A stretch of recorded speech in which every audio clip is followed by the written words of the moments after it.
สวัสดีครับเหมือนสุงคาเมื่อในเข้ามาตีทะเลหมอกนะครับเนาะยุนไหลนะครับมีไก่อำเภอปายนะครับเนาะแล้วก็คนมาหน่ะนะครับคนเต็มมาด้วยกลางวันขึ้นนะครับเนาะพระอาทิตย์ขึ้นสวัสดีครับวันนี้เรามาที่ทะเลหมอกยุนไหลนะครับ เราจะมาดูพระอาทิตย์ขึ้นที่อำเภอปายนะฮะบรรยากาศจะสวยที่สุดเขาว่าอย่างนี้นะล่ะไปดูกันครับผมคนกำลังมาเต็มเลยนะครับไปที่นี่จะมีบริการที่พักนะครับมีกางเต็นท์ด้วยไปขึ้นไปเลยนี่ครับสุดยอดเลยครับเอาค่าขึ้นมาค่ะเนาะอันนี้ก็ติดมาด้วยทะเลหมอกนะครับเนาะนะครับในก็เมืองก็เริ่มดึกแรงแล้วนะครับเนาะข้างล่างคนเริ่มขึ้นมาละเพราะค่ะตั้งใจก็เป็น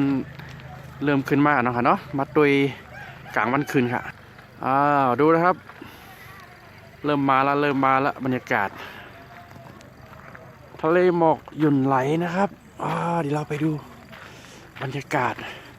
พระอาทิตย์ขึ้นนะครับทะเลหมอกไปกันเลย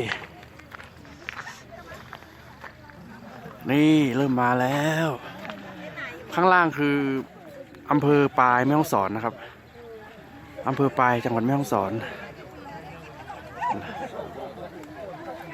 อันนี้คนเยอะเลยเดี๋ยวไปกันครับไปจะเสียค่าบริการเข้าคนละ20 บาทครับ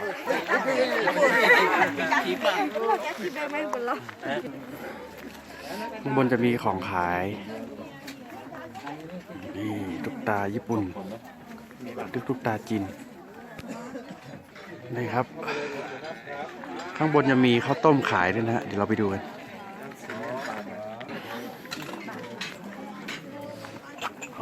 นี่จะเป็นซาลาเปายุนนานมีมาม่านะมีมาม่าชากาแฟข้าวต้ม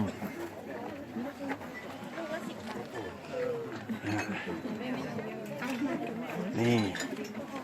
เมนูนะครับ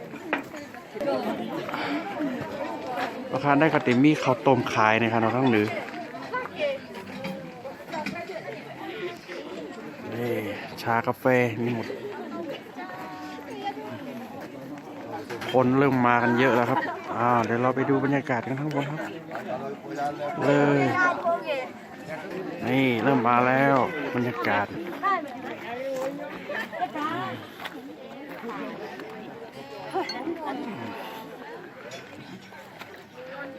ด้านล่างมีทะเลหมอกนะฮะนี่คนกำลังมาเฝ้าดูพระอาทิตย์ขึ้นกันบรรยากาศใช่เลยด้านนี้มีกางเต็นท์นะนี่เขากางเต็นท์ด้านล่างอย่างนี้เลยอันนี้จะเป็นข้าวโพดนะข้าวโพดนี่ครับฟ้าเริ่มส่างขึ้นมาแล้วครับนี่บรรยากาศแล้วก็มีการกางเต็นท์ด้วยนะจะมากางเต็นท์ก็ได้กันในก็เปิ้นมีตีนอนค่ะเนาะกางเต็นท์เลยครับใครมากางเต็นท์กันไรค่ะเนาะนี่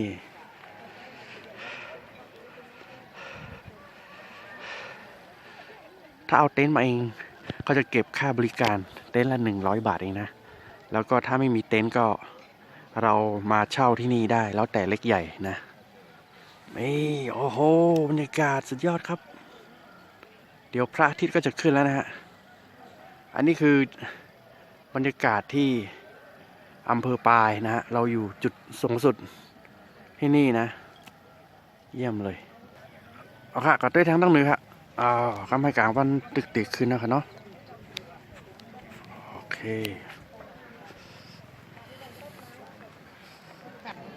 นี่นะครับบรรยากาศมาแล้วสุดยอดไปข้างบนไปดูจุดที่สวยที่สุด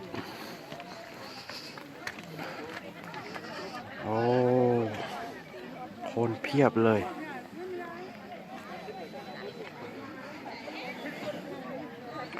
ดูบรรยากาศครับสุดยอดนี่มีถ่ายรูปกันครับสุดยอดเลย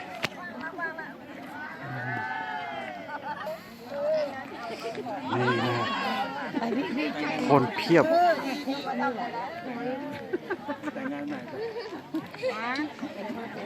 วันเดียว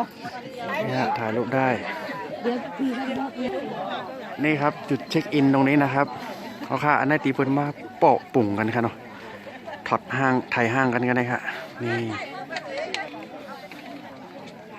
ก้นน้ำเตะน้ำว่าค่ะเนาะอ๋อห้างลิเตค่ะ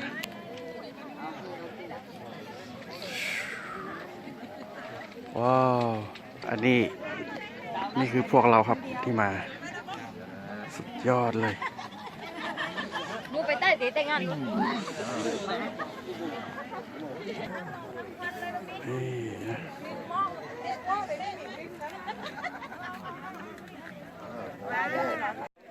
นี่นะ เดี๋ยวรอดูพระอาทิตย์กำลังจะขึ้นตอนนี้คนเพียบเลย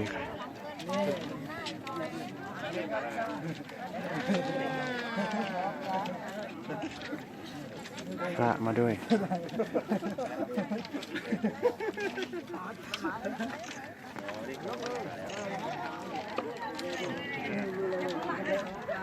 นี่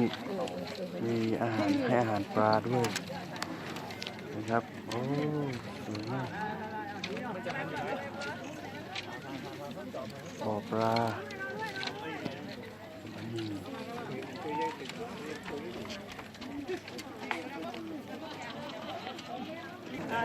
ปลามันชอบความเย็นนะครับมีปลาค่ะเนาะมันเป็นปลากัดจันเนี่ยขนาดปลาก็มันเกลียดกัดค่ะเนาะนี่ครับบรรยากาศ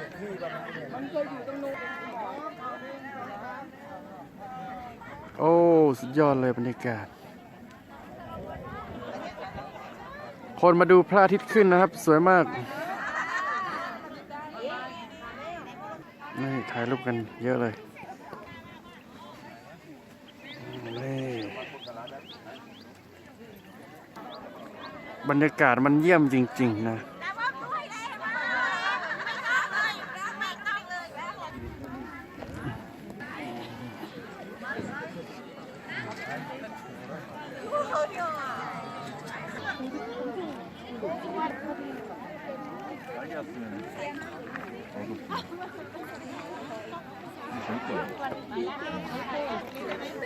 มีดอกไม้นี่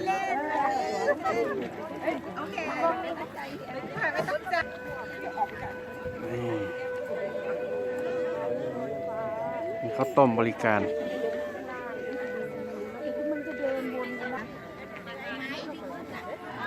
นี่มีพระด้วยครับวันนี้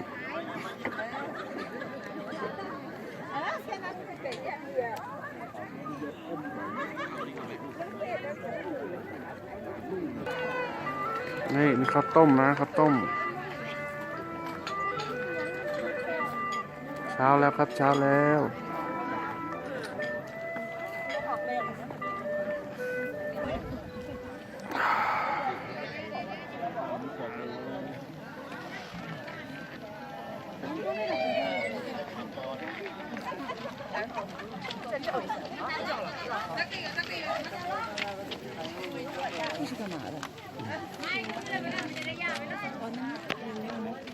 กินงานว่ะ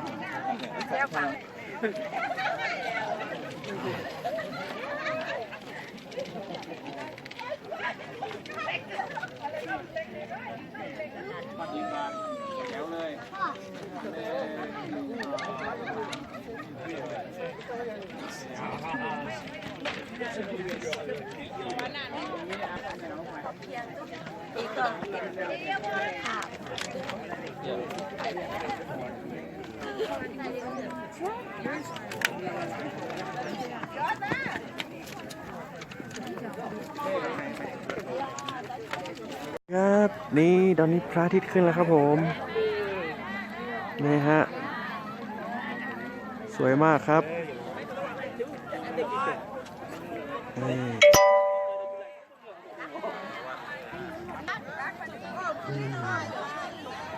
โอ้โหสุดยอดจริงๆ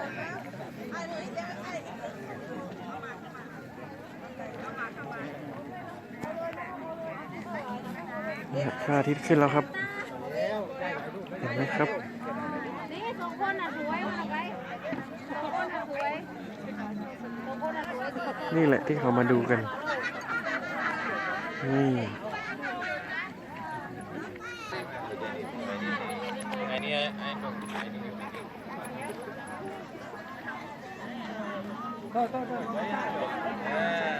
คุณจ๋า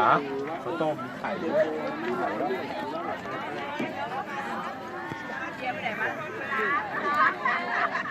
โอเคครับผมมาสุงค่ะสวัสดีครับพระอาทิตย์ขึ้นแล้วโอเคมาสุงค่ะสวัสดีครับทะเลหมอกหย่นไหลนะครับ วันนี้เรามาถึงเป้าหมายแล้วพระอาทิตย์ขึ้นแล้วมาสุงค่ะใครมาหลีใครหลีในออนหลีเลยค่ะเนาะออนหลีเลยค่ะกับสืบมาเลยค่ะเนาะอยากจะเที่ยวนะครับบอกมาได้นะฮะเดี๋ยวพามาอ๋อสวัสดีครับสวัสดีครับมาสุงค่ะ